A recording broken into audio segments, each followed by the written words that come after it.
Hey everyone, and welcome to Fine Print. Today's episode continues to explore Asia's historic cultural roots, however, with the stage set at a different location. Today, we dive into Imperial China's first dynasty, the Qin Dynasty. Have you ever wondered how China got its name? Like any other country, there had to be some historical significance to it. In fact, the word China comes from the name of the Qin Dynasty. The Qin Dynasty was the first dynasty to rule in the era of Imperial China. This dynasty united the decentralized states in China following the Warring States period, an era of constant warfare. The Qin Dynasty was founded by Emperor Shi Huangdi, who quite early recognized that the downfall of China was inevitable if their decentralized government continued. Thus, his rule was accompanied by the creation of a more centralized government with decreased powers of the wealthy nobility. When we talk about the Qin dynasty, it is essential that we talk about the concept of legalism.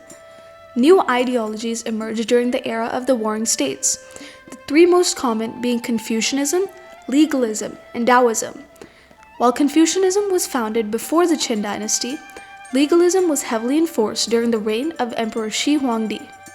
Legalism was an ideology created by Han Fizi, who believed that humans were naturally evil and selfish, and stated that harsh laws and punishments were the only way to maintain social order. This thinking appealed to Shi Huangdi, who then implemented legalism into his rule over the Qin dynasty. Shi Huangdi was known for burning books that spoke of ideologies other than legalism, or that were supported by the emperor. These books were ordered to be burned, and those who spoke about them were ordered to be killed. He outlawed all philosophical schools besides those for legalism, and subdued all forms of freedom of speech. Apart from Emperor Shi Huangdi's ideological beliefs, he was highly influential in Chinese architecture and economic projects.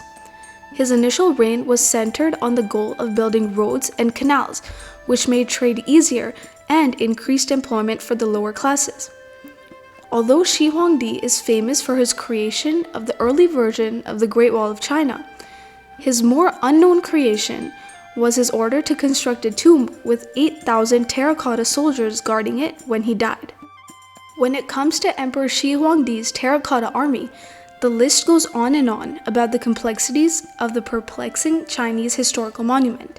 As soon as he took the throne, the emperor began constructing the marvelous tomb that required 38 years to make. The 8,000 soldiers guarding Emperor Shi Huangdi's tomb each have distinct facial features, with each row representing different ranks in the Chinese army. Some statues were archers, others were farmers, and others were high-ranking officials, each with a different set of weapons. Shi Huangdi's army consisted not only of people, but also horses tied to chariots. You might wonder why Emperor Shi Huangdi carried out such a large project solely for his own desire and belief in immortality. The reason goes far past Shi Huangdi's personal beliefs. It wasn't just the emperor who believed in an afterlife. In ancient China, death wasn't considered the end of a person's life. Instead, it was observed as a new stage in a person's life. Thus, the terracotta army was not only a representation of Emperor Shi Huangdi's own desires, but also to carry forward his influential status to the afterlife. To sum it up, the Qin dynasty was influenced mainly by the rule of Emperor Shi Huangdi. His legalist beliefs promoted legalism throughout China during the Qin dynasty, and impacted how China progressed as a society. Furthermore, Emperor Shi Huangdi's quest for immortality ultimately led to creating some of China's most famous historical monuments and putting China on the map as a cultural center. As we conclude today's episode, I hope you've enjoyed learning about the Qin dynasty.